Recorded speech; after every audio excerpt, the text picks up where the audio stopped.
ungeondoa huzuni ukiwa kanisani. Maana vita vyetu wa Kristo si vya damu na nyama, ni rohoni, sio mwilini. Huzuni ya nini? Yesu kayamaliza msalabani. Ungemkumbuka Yusufu alivyodharauliwa na ndugu zake. Mungu wetu sio fake, original. Mungu wetu sio fake, original.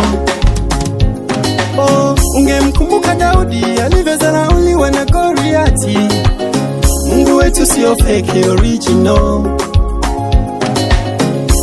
Sio uongo, ni kweli, kipato chako kidogo. Hata kanisani sadaka unatoa kidogo, lakini Mungu anakukumbuka sana. Hata sadaka zako anazikumbuka sana.